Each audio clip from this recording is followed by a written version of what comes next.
This is Gary Butterfield. This is Cole Ross. This is Monster in My Podcast. And this is the Peryton. There's a monster in my podcast. Mm-hmm. Hey, Gary, I missed a joke at the end of the last one. I just want to put it in. Okay. The Pegasus says, hold my oatmeal stout. Oh, because there of we the go. oats. Yeah, there we are. Yeah. So, okay. There you go. Now with that bit of old business cleared up, Peryton. What's that? It could just be oat stout too. Sometimes it's oatmeal stout, but I've had like oat stouts before as well. Yeah. The stout is a versatile beer. It really is. It is a medium, not a genre. Yes. Yeah. Unlike the Peryton, who does one thing. Yeah, it steals your heart. Yeah. So I was curious about this because this kind of seemed like one of those things that would have been like the harpy or the siren, something that was pulled from actual mythology.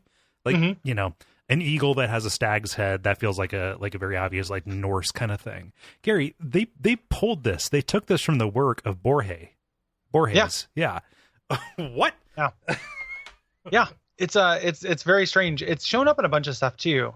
Like when I was looking at, like, this is one of the few Monsters Manual entries that has a in books and manga section on its Wikipedia. So sorry, that's really funny.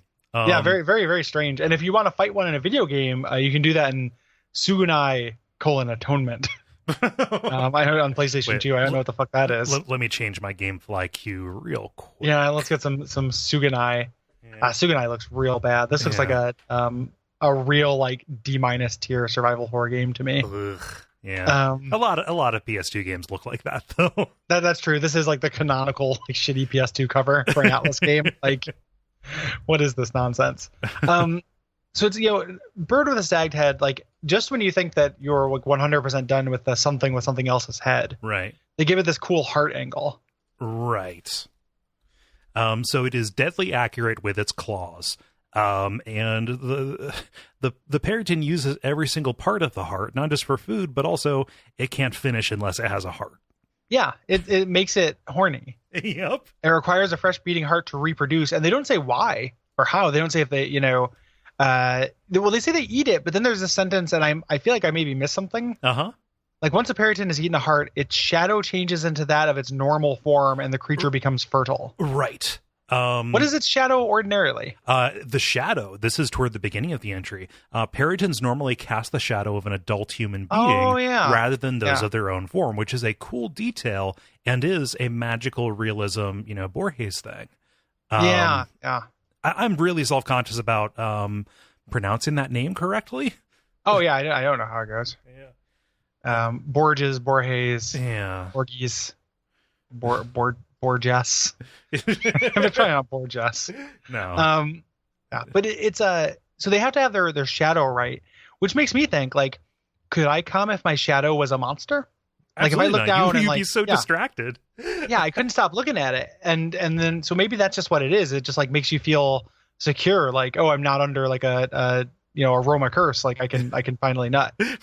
Right, now's my chance to not deliver a fucked up shadow monster child. Yeah. Huh. I think we actually came upon something very cool. Yeah, we figured it out. Yeah. Other than that, I'm kind of disappointed in them. Like, they're just monsters. Yeah, they're monsters. They're these animals, but they smell like humans.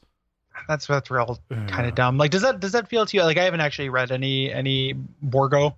I never read any of the Booger Man or whatever this guy's name is. Right. But does that reads to me like a monster that is shaped around a plot device you want to have happen. Yeah. Like, it's like, oh, I smelled it. It was a human. And I saw its shadow as a human. And then it turns out to be this monster that has the power to disguise itself in exactly the way that it was needed for the plot at that point.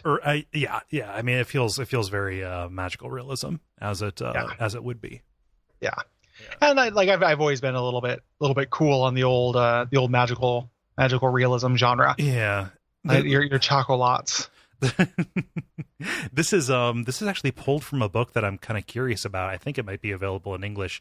The Book of Imaginary Beings, which is Borges' take on updating a fictional medieval bestiary with magical beasts of his own devising. Okay. That's interesting. Yeah. Well, there's some classics in this too, but it's just like him writing stories about these things. Yeah, it was also a minor villain in the Cinnabar box, a fantasy novel that takes place in Johto. So, or Kanto. Fuck. trapped. Brought to you by our backers at patreon.com/duckfeed.tv.